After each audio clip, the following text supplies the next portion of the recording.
ternyata video yang saya buat disuruh untuk menghapus. Terbenturlah terlebih dahulu, maka kamu akan terbentuk.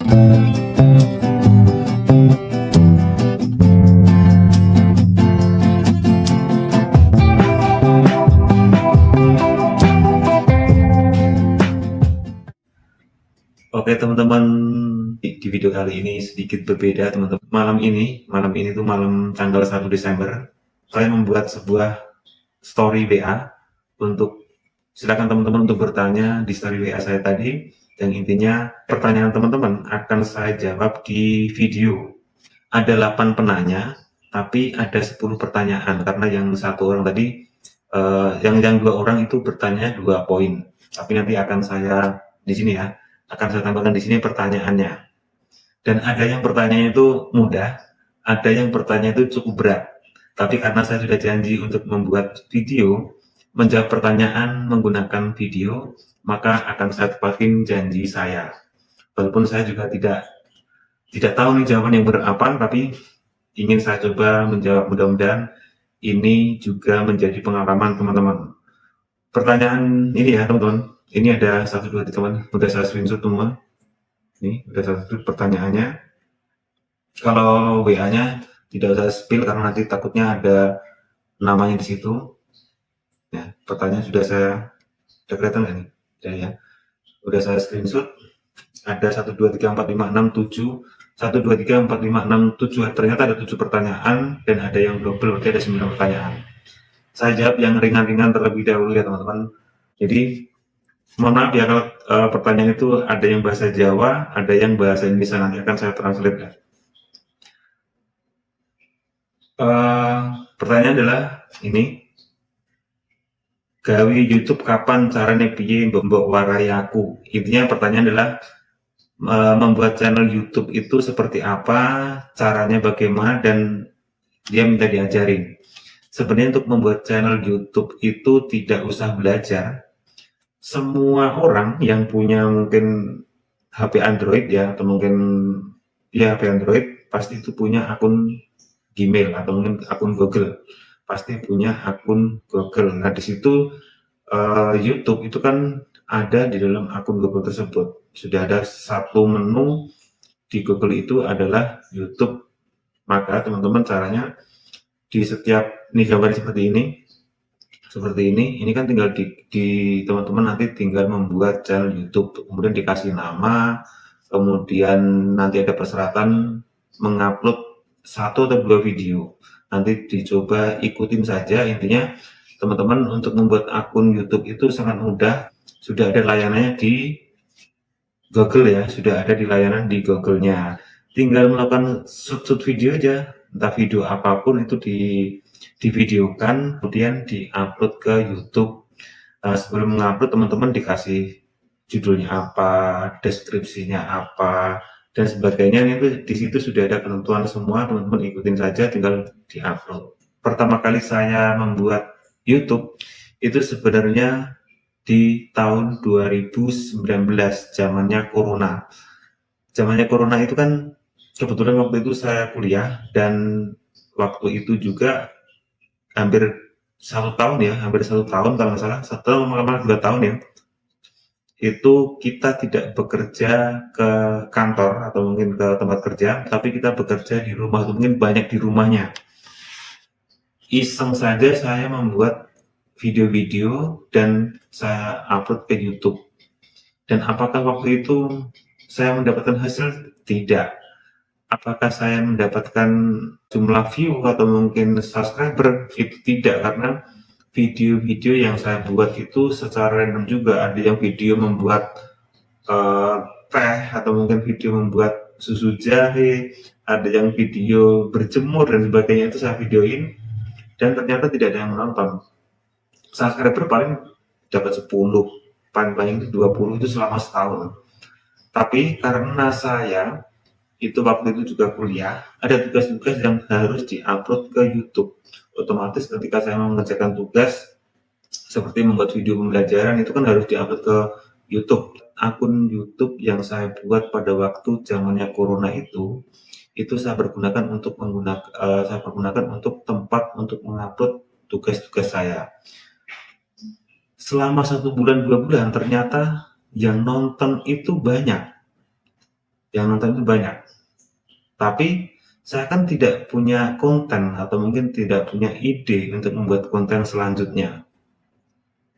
Karena apa? Tugas-tugas itu kan terbatas, mungkin dalam 1 semester itu paling 4 kali atau 5 kali tugas untuk di-upload YouTube, dan habis itu tidak ada tugas lagi yang harus di-upload ke YouTube.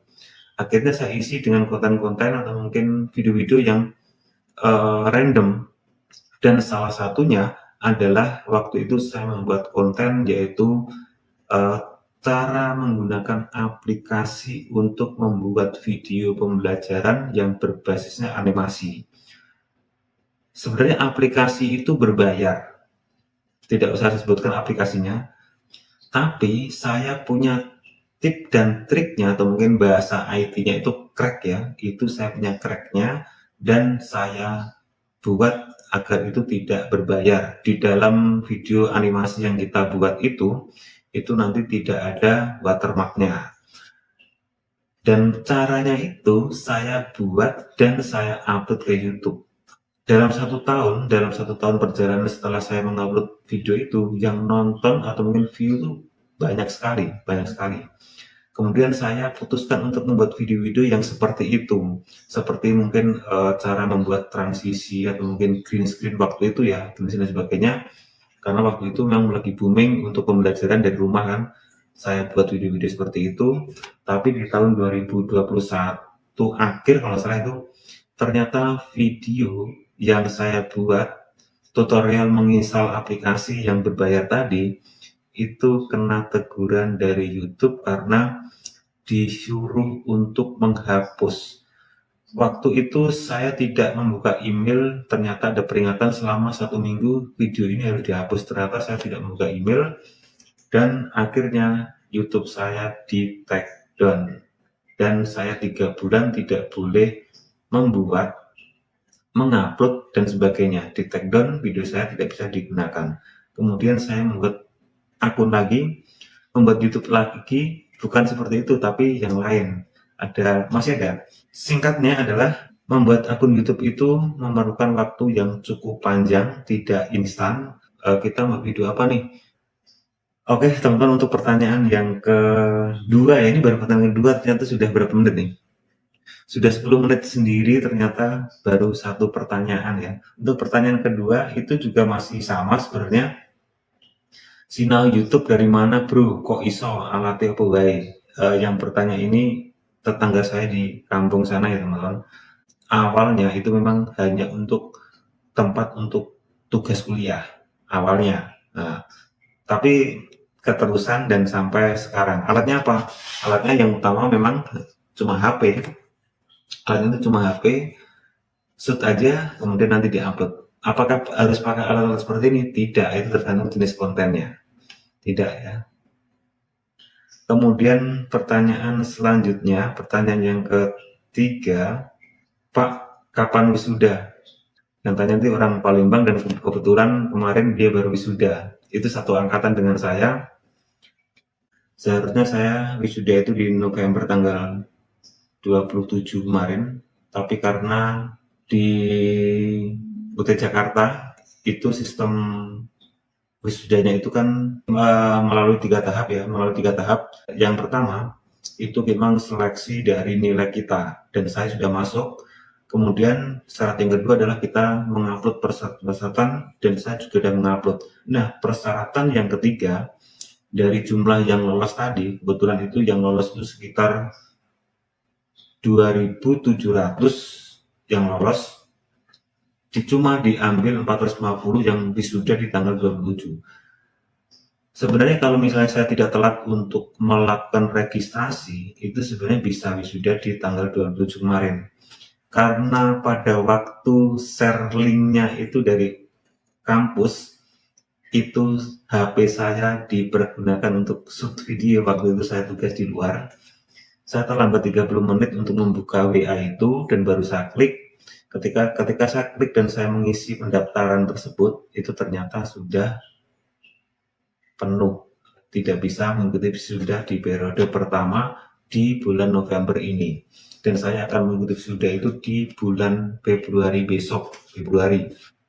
Itu tidak ada seleksi kalau Februari, karena memang wisuda yang di November ini sebenarnya pakai seleksi ya, karena dinilai dari IPK memenuhi persyaratan tersebut, karena IPK saya itu 3,6, jadi sebenarnya bisa untuk wisuda di November, tapi itu tadi karena ada sesuatu hal tadi saya gagal mengikuti wisuda di bulan November. Oke, pertanyaan selanjutnya. Pertanyaan ke 1, 2, 3, 4 nih ya, 4. Piala yang di belakang, piala apa tuh? Piala yang di belakang, karena satu nanti kan foto ini. Di belakang saya piala apa? Itu mungkin tidak terlihat ya, di atas itu ada piala. Itu piala anak saya waktu TK. Karena anak saya kan sambil promosi di TK Marsudri ini, jadi waktu TK itu dia aktif sekali, ikut drum band, ikut nyanyi, ikut nari dan sebagainya. Banyak mendapatkan juara waktu TK, ada drum band, ada nyanyi, ada nari, itu dia ikut semua dan aktif, dan itu piala-piala anak saya. Mungkin piala saya cuma 2 atau 2 kalau nggak salah. Itu yang satu tuh piala voli di RT sini, yang pertama, yang kedua itu kan lomba di mana tuh ya waktu itu ya. Pokoknya ada 2, cuma piala saya ada 2. Yang lain piala anak saya. Ini bahasa Jawa lagi, ini tapi yang bertanya itu tetangga saya di sini. Orang ngontan-ngontan wae ayu poli kapan. Nah, intinya pertanyaannya ini adalah jangan ngontan-ngontan mulu. Ayu polinya kapan? Intinya kebetulan ini yang bertanya ini teman poli saya. Saya disuruh untuk tidak poli dulu sampai Desember, paling nggak 3 bulan, karena saya tuh kemarin tuh terlalu diforsir teman-teman. Di bulan Oktober ya.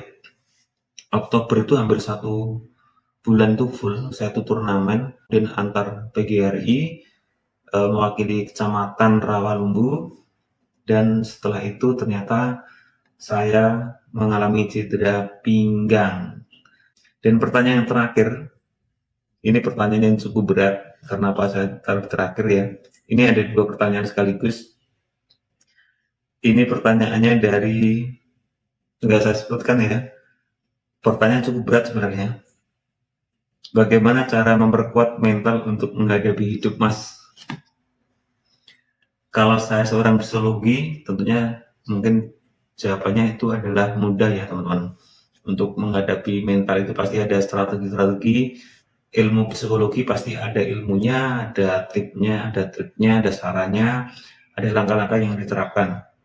Itu kalau ilmu psikologi pasti ada, pasti. Karena saya bukan orang psikologi, dan saya hanya bisa berbagi menurut pengalaman yang sudah saya lakukan selama ini. Terbenturlah terlebih dahulu, maka kamu akan terbentuk. Jadi intinya, ketika kamu sudah terbentur dengan suasana, situasi, keadaan, dan lain-lainnya, itu pasti nanti kamu akan terbentuk mental yang kuat. Intinya berarti harus punya pengalaman terlebih dahulu untuk jenjang yang lebih tinggi lagi level hidupmu. Jadi terbenturlah terlebih dahulu, maka akan terbentuk. Kalau misalnya terbentur dan tidak terbentuk, berarti itu masih proses. Kalau misalnya sudah terbentur dan nanti akan terbentuk, itu akan memperkuat mentalmu. Menurut saya, bukan menurut saya aja, tapi ini berdasarkan pengalaman yang sudah saya lakukan selama ini, saya lebih percaya belajar sama orang yang lebih berpengalaman. Karena apa? Karena seseorang yang jam terbangnya itu lebih tinggi, pasti dia punya pengalaman-pengalaman ketika dia itu punya masalah. Walaupun orang itu mungkin lebih muda dari saya, ketika dia punya pengalaman untuk melakukan hal sesuatu yang itu saya tidak tahu, pasti akan belajar dengan dia. Begitupun juga kita harus belajar dengan orang yang lebih tua kita, itu pasti. Karena apa? Karena pengalaman dia itu lebih banyak daripada kita. Kita butuh dia karena dia punya pengalaman. Itu yang harus kita ambil benar-benar ya. Benar-benar kita ambil, yaitu pengalaman dia. Jadi selama ini itu yang terjadi di saya. Kita bisa menempatkan diri ketika kita itu bersama dengan orang yang lebih tua. kita bisa menempatkan diri di dalam circle yang mungkin seusia kita. Apa sih yang ingin kita bicarakan, apa yang ingin kita kerjakan di dalam satu circle itu. Kalau mungkin kita usia, ya berarti kita harus memposisikan ini seumuran kita, apa yang harus dilakukan. Kita juga harus bisa membedakan cara berkomunikasi dan sebagainya terhadap orang yang lebih muda dari kita. Kita harus mencoba untuk masuk ke dalam circle-nya dengan batasan-batasan yang memang itu sudah kita tentukan. Kita tidak perlu masuk terlalu jauh, tapi kita punya batasan-batasan dengan harapan mereka juga menerima kita untuk masuk ke dalam circle-nya dia, sehingga mereka yang lebih muda itu lebih nyaman. Udah ngomong saya udah kayak orang psikolog aja, padahal nggak tahu ini bener atau enggak, saya nggak tahu, ini berdasarkan pengalaman apa yang saya lakukan selama ini teman-teman. Yang pertanyaan ini nggak saya sebutkan ya, ini berdasarkan yang saya alami dan saya lakukan selama ini. Kadang merasakan kumpul bersama orang yang lebih tua, itu saya kayak tua banget. Berkumpul dengan orang yang mungkin seumuran kita, itu inilah saya dan inilah lingkungan saya. Yang saya ajak bersama, yang saya ajak bicara, itu sama aja dengan kita. Tapi kalau misalnya saya berkomunikasi dengan orang yang lebih muda dari saya, berarti saya harus masuk ke dia biar mereka lebih nyaman. Intinya seperti itu.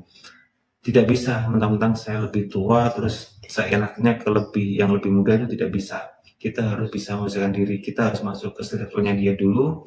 Apa sih kemauannya zaman sekarang ini, apalagi yang muda-muda sekarang ini, dengan gaya apa biar kita tuh masuk ke ranahnya dia. Ketika sudah masuk, cara berkomunikasi, cara bergaul dan sebagainya itu mungkin lebih mudah dengan batasan-batasan yang mungkin ini sudah menjadi pedoman kita. Mungkin tidak boleh ini, tidak boleh ini, tidak boleh, dengan batasan-batasan yang sudah kita ukur ini baik atau tidak. Nah, seperti itu. Sudah sekitar 20 menitan video ini saya buat. Gak tahu ini konten bener atau enggak.